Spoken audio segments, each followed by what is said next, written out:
우리가 어거스틴을 잘 알고 있습니다.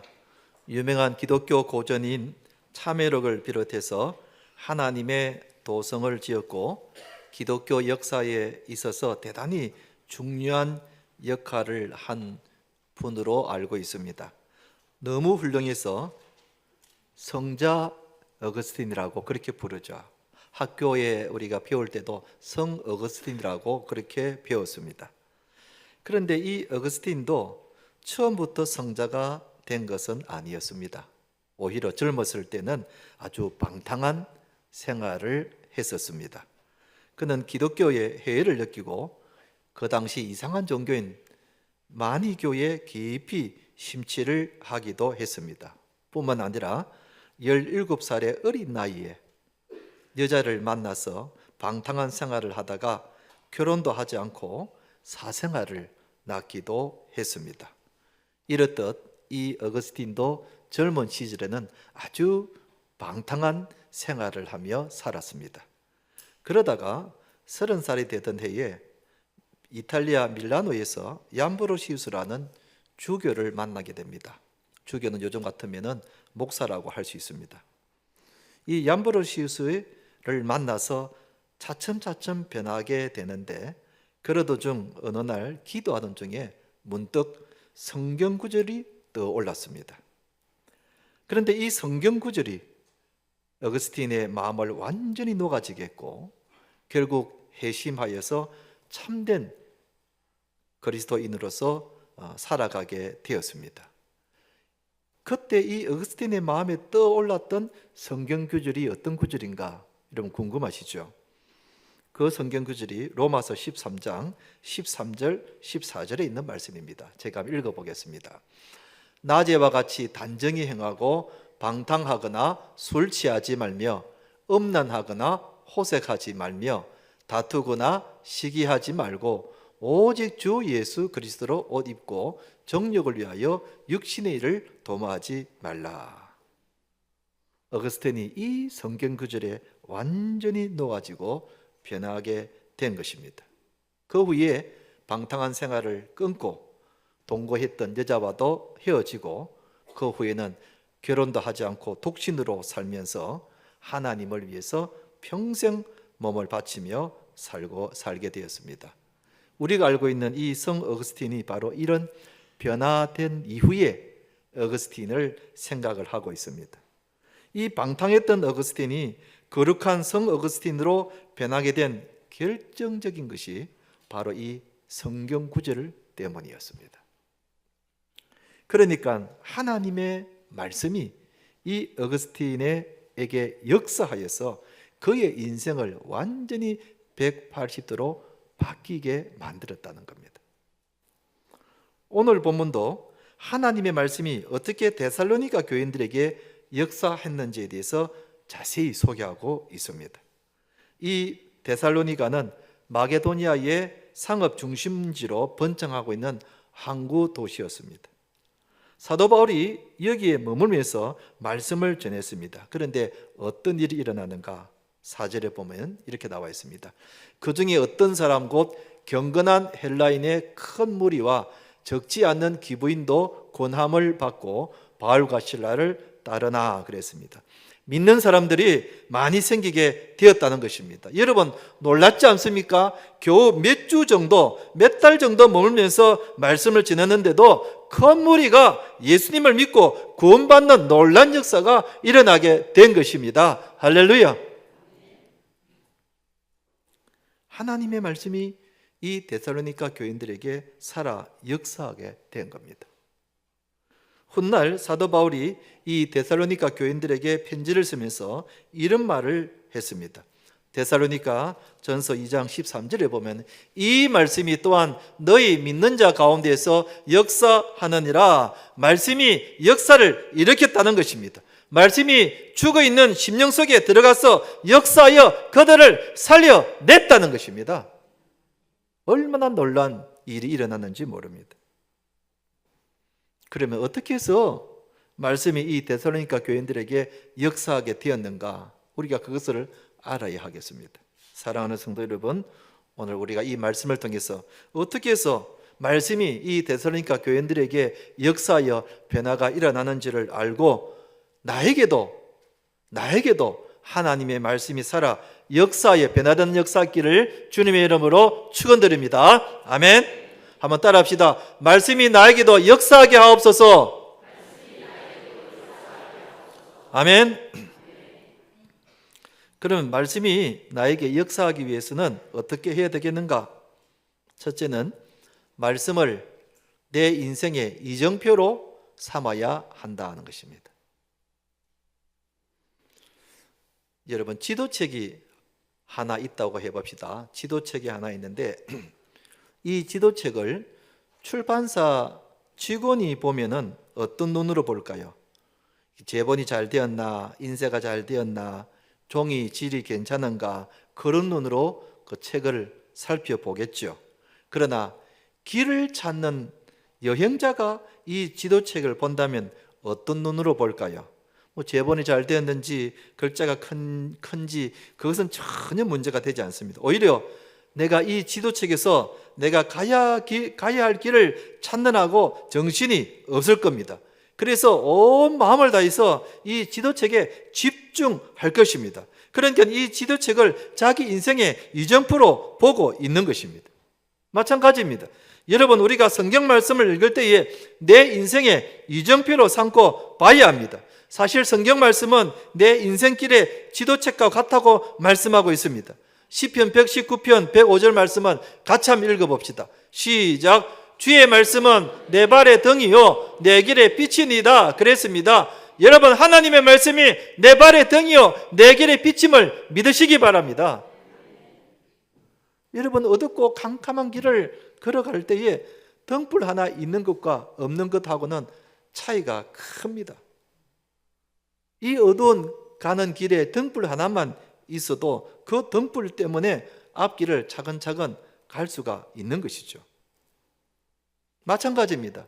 성경 말씀이 내 어두운 인생길의 등불과 같고 지도책과 같다는 것입니다. 그래서 우리는 성경 말씀을 통해서 앞으로 내가 갈 길을 찾게 되는 것입니다. 나에 대한 주님의 뜻이 무엇인지, 내가 어떤 결정을 해야 되는지, 내가 앞으로 어떻게 살아가야 하는지를 우리는 성경책 속에서 그 답을 찾고 그 길을 찾아야 하는 것입니다. 여러분, 이런 마음으로 성경책을 보고 설교 말씀을 들으면은 은혜 되지 않는 말씀이 없는 겁니다. 눈에 불을 켜고 하나님의 말씀 속에서 내 앞길을 찾는 그런 마음으로 성경을 읽고 설교 말씀을 들으면은 거기에 답을 찾을 수 있고 길을 찾을 수 있음을 믿습니다. 그러므로 우리가 말씀을 내 인생의 이정표로 삼아야 하는 것입니다. 아멘. 한번 따라합시다. 말씀은 내 인생의 이정표입니다. 두 번째로, 말씀이 나에게 역사하기 위해서는 어떻게 되는가? 사모함으로 말씀을 받아야 합니다. 말씀이 어떻게 해서 이 데살로니가 교인들에게 살아 역사하게 되었는가? 데살로니가 전서 2장 13절에 그 이유를 이렇게 말하고 있습니다. 이러므로 우리가 하나님께 끊임없이 감사하면 너희가 우리에게 들은 바 하나님의 말씀을 받을 때에 사람의 말로 받지 않고 무엇으로 받았다고요? 하나님의 말씀으로 받음이니 진실로 그러하도다 그랬습니다. 데살로니가 교인들이 사도 바울의 설교 말씀을 들을 때에 그것을 인간 한 개인의 바울의 말로 듣지 않고 하나님의 말씀으로 들었다는 것입니다. 지금 사도 바울이 설교하고 있을 때에 그 설교를 한 인간의 설교로 듣지 않고 하나님이 말씀하신다고 그렇게 그 말씀을 들은 것입니다. 그러니까 사도 바울의 설교 말씀을 하나님의 말씀으로 들었다는 겁니다.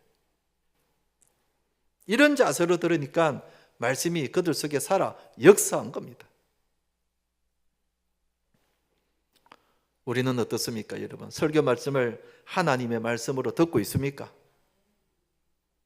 하나님은 이 시대에 사람을 통해서 말씀하십니다. 구약 시대에는 선지자를 통해서 말씀하셨고, 신약 시대에는 사도를 통해서 말씀하셨고, 지금 교회 시대에는 설교자를 통해서 말씀하신다는 것을 우리가 알아야 합니다.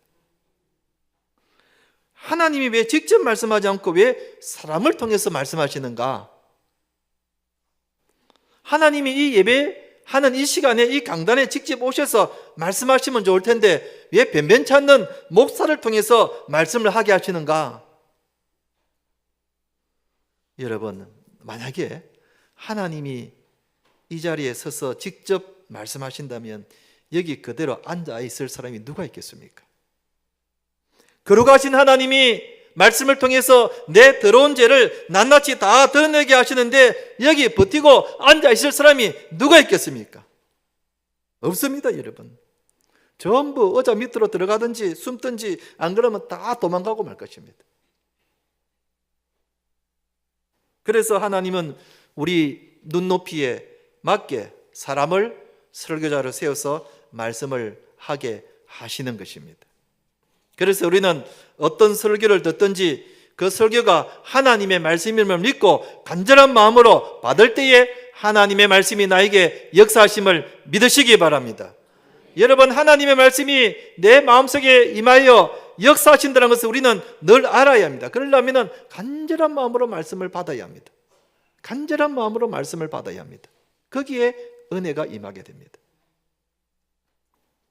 여러분 가운데 어릴 때에 시골에서 자란 분들은 그 처마 밑에 제비집이 있는 것을 많이 보았을 겁니다. 엄마 제비가 먹이를 물고 오면은 새끼 제비들이 그걸 받아 먹으려고 입을 크게 벌려서 그 먹이를 받아 먹으려고 그러죠. 얼마나 입을 크게 벌리는지 보면은 입밖에 안 보이죠. 조그마한 새끼들이 막 그 먹이를 받아 먹으려고 입을 얼마나 크게 벌리는지. 그런데 어미 제비가 어떻게 그 많은 새끼들에게 먹이를 골고루 주는지 여러분 아십니까? 누가 먹었는지, 아까 내가 가져다 준 먹이를 누가 이놈이 먹었는지 저놈이 먹었는지 어떻게 알겠습니까? 다 똑같이 생겼는데. 그런데 어미는 안다는 겁니다. 어미는 누구에게 먼저 먹이를 주느냐 하면 제일 먼저 입을 크게 벌리는 새끼에게 먹이를 준다고 합니다. 한 번 먹은 놈은 아무래도 입이 크게 안 벌린답니다. 두 번 먹은 놈은 또 그만큼 입을 적게 벌린다 그럽니다. 그러니까 어미가 볼 때 입을 크게 벌리는 놈에게 먼저 먹이를 주면, 그렇게 그 순서대로 먹이를 주면은 골고루 다 새끼들에게 먹이를 준다는 겁니다. 참 좋은 아이디어죠. 그렇다면 여러분, 나는 하나님 말씀 앞에서 얼마나 입을 크게 벌리고 있는가? 나는 얼마나 간절한 마음으로 하나님 말씀을 받고 있는가? 하나님은 간절한 사람에게, 사모하는 사람에게 더 풍성한 은혜를 내려주시는 줄로 믿으시기 바랍니다. 우리가 간절한 마음으로, 사모하는 마음으로 입을 크게 벌려서 하나님의 은혜를 사모해야 하는 겁니다. 거기에 하나님의 은혜가 임하게 되는 겁니다. 제가 대학생 때 일입니다. 누구나 마찬가지겠습니다만 젊은 대학생 시절에는 무엇이든지 의심을 하거나 그리고 이성적으로 생각을 많이 하는 시기 있죠. 그러다 보니까 성경을 읽어도 의심이 먼저 가는 겁니다. 정말 하나님이 이 세상을 말씀으로 만들었다는 것이 맞을까? 정말 사람이 죽으면 천국이라는 곳이 있는가? 참 의심이 끝도 없이 계속 이어지죠. 그리고 정말 죽은 나사로가 살아난 게 맞는가? 정말 물로 가지고 포도주를 만든 게 맞는가?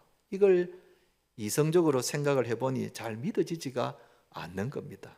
저도 대학생 시절에는 성경 말씀을 잘 믿었던 게 아니었습니다. 자꾸 의심이 가고 이게 사실일까? 마음이 믿어지지가 않았습니다. 그러다가 중병이 들어서 병원에 입원을 해드렸습니다. 병이 간단한 병이 아니었고 그야말로 잘 낫지 않는 그런 참 어려운 병이었습니다. 그러다 보니까 자연스럽게 마음이 간절해지기 시작했습니다.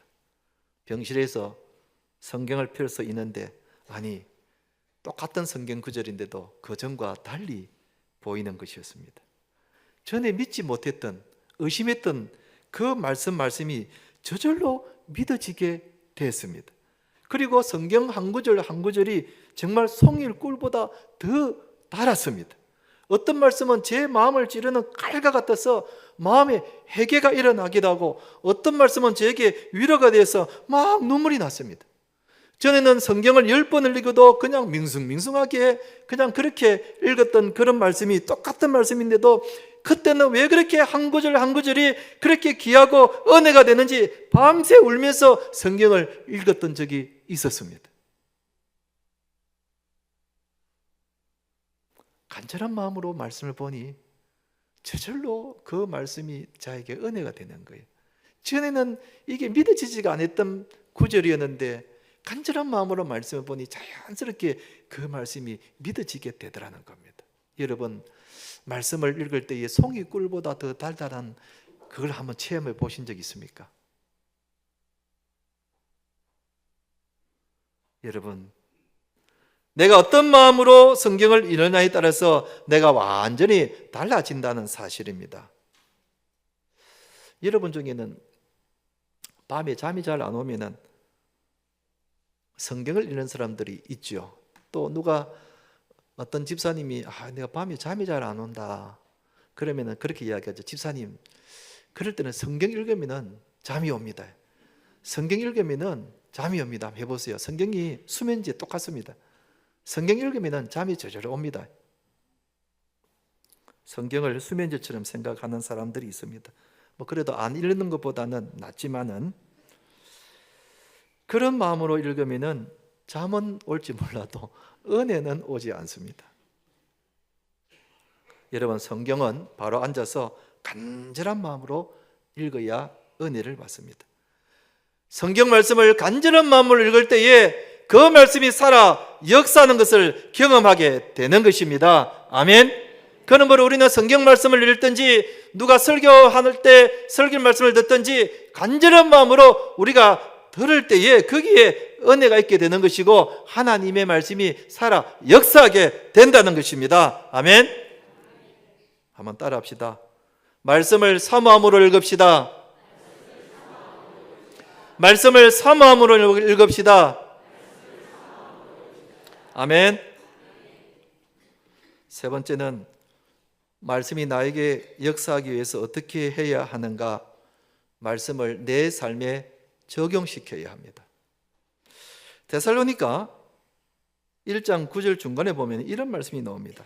데살로니가 전서 1장 9절을 보면 너희가 어떻게 우상을 버리고 하나님께로 돌아와서 살아계시고 참되신 하나님을 섬기는지와 그랬습니다. 데살로니가 교인들이 말씀을 들었을 때에 그 말씀을 들은 대로 그대로 순종했다는 그런 뜻입니다. 그동안은 우상숭배를 섬기며 살았는데 그 우상숭배가 잘못됐다는 것이고 하나님께서 가장 싫어하는 것을 알게 되었을 때에 가감히 이 우상을 버렸다는 것입니다. 누가 뭐라든지 상관없이 하나님의 말씀이니까 그 말씀대로 그대로 순종했다는 겁니다. 그랬을 때에 말씀이 살아 역사하게 됐다는 것입니다. 여러분, 우리도 말씀이 나에게 살아 역사하기 위해서는 말씀을 내 삶에 적용시켜야 합니다. 적용시켜야 합니다. 말씀을 읽을 거나 말씀을 들을 때에 내가 바꿔야 할 것이 뭐가 있는지, 내가 버려야 할 죄가 뭐가 있는지, 내가 결단해야 될 것이 뭐가 있는지를 우리가 세밀하게 적용을 해야 합니다. 여러분, 똑같이 말씀을 읽고 말씀을 듣는데 어떤 사람은 은혜를 받고 어떤 사람은 도통 은혜하고는 거리가 먼 사람이 있습니다. 그 차이가 어디서 오는가? 은혜를 못 받는 사람은 적용을 안 하기 때문입니다. 적용을 안 합니다. 그냥 밍숭밍숭하게 읽습니다. 그렇구나 하고 그냥 넘어갑니다. 머릿속에만 잔뜩 지식을 모아놓습니다. 이런 사람은 평생을 가도 은혜를 못 받습니다. 변화가 없습니다. 말씀은 내 자신에게 적용을 시켜야 합니다. 그래야 말씀이 살아 역사하게 되는 것입니다. 그런데 적용을 하라 그러니까 어떤 사람은 다른 사람에게 적용을 합니다. 오늘 설교 말씀이 너무 마음에 드는 거예요. 정말 딱 맞는 그런 설교 말씀입니다. 그러면은 고개를 두리번 들으면서 김 집사 안 왔나? 저 말씀은 김 집사가 딱 들어야 딱 맞는 말씀인데 저 말씀은 내 남편이 들어야 딱 말씀인데 오늘 또 딱 공교롭게도 안 왔네. 여러분, 김 집사가 들어야 될 말씀이 아니라 내가 들어야 할 말씀입니다. 남편이 들어야 될 말씀이 아니라 내가 들어야 할 말씀입니다. 내 자신에게 먼저 적용을 시켜야 한다는 겁니다. 그럴 때의 말씀이 살아 역사하게 되는 겁니다. 한번 따라합시다. 나에게 적용합시다. 나에게 적용합시다. 여러분, 말씀을 묵상하거나 설교 말씀을 들으면 꼭 새겨 들어야 할 말씀이 한두 가지는 나옵니다. 그러면 그걸 가지고 내 삶에 적용해 보는 겁니다. 내가 변화되어야 할 것이 무엇인지를 돌아보게 되는 겁니다. 아, 내가 이제는 좀 부지런해야 되겠다. 내가 이제는 기도하는 시간을 가져야 되겠다. 내가 이제는 남을 미워하지 말고 사랑하며 살아야 되겠다. 그런 마음이 들거든 성령께서 그런 감동을 주시는 겁니다. 그러면 그 감동이 나를 변화시키고 결단하게 하시고 그 말씀이 살아 역사하게 되는 것입니다. 그러므로 우리는 성경 말씀을 항상 내 마음에 새기고 살아가야 합니다.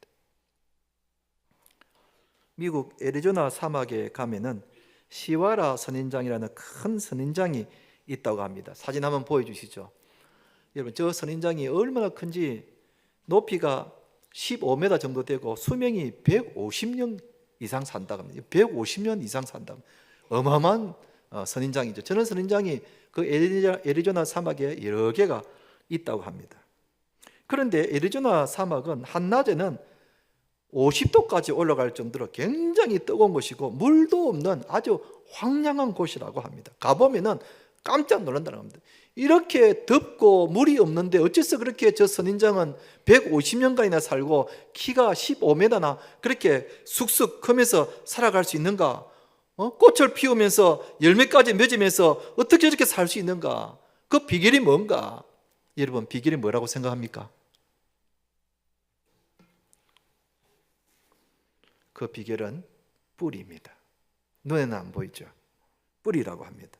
저 사와로 선인장은 그 뿌리가 땅 밑에 수십 미터까지 뚫고 내려가서 사방으로 그 뿌리가 뻗어져 있다고 합니다. 그래서 그 뿌리를 통해서 조그마한 물기라도 있으면 그 물기를 그리고 그 수분을 빨아들이기 때문에 건조한 곳에서도 얼마든지 150년 동안이나 생존할 수가 있다는 겁니다. 그 비결이 눈에 보이지 않지만은 그 땅 밑에 깊이 뿌리를 내려서 수분을 흡수하는 그게 비결이라는 겁니다. 여러분, 우리가 말씀에 깊은 뿌리를 내려야 합니다. 말씀에 깊은 뿌리를 내려야 합니다. 여러분, 이 세상이 얼마나 황량하고 살아가기가 얼마나 힘듭니까? 그런데 이 황량하고 살기 어려운 이 세상을 사막 같은 광야 같은 이 세상을 살아가기 위해서는 우리가 말씀의 뿌리를 깊이 내려야 합니다. 그래서 우리는 그 말씀을 통해서 하나님으로부터 언제나 은혜의 수분을 늘 공급받아야 합니다. 내 생각과 내 삶을 말씀에 깊이 뿌리를 내려야 합니다. 그러면 악한 영이 틈탈 수가 없습니다. 세상의 가치관이 들어올 수가 없습니다. 근심과 걱정과 불안과 두려움이 들어올 수가 없습니다. 오히려 감사의 열매가 맺게 됩니다. 기쁨의 열매를 맺게 됩니다. 평안의 열매를 맺게 됩니다. 왜요? 믿음의 뿌리를 깊이 내렸기 때문에 그렇습니다. 그러므로 우리는 하나님의 말씀을 늘 묵상하고 말씀을 들으면서 믿음의 뿌리를 잘 내려야 합니다. 그러면은 어떤 시련이 와도 좀에 흔들리지 않습니다. 어떤 사탄의 유혹이 와도 넘어가지 않습니다. 오히려 기쁨의 열매, 평안의 열매, 즐거움의 열매를 맺으면서 이 광야 같은 세상에서 얼마든지 살아갈 수가 있는 것입니다. 아멘. 이제 말씀을 맺겠습니다. 하나님의 말씀은 살아있기 때문에 얼마든지 나에게 역사합니다.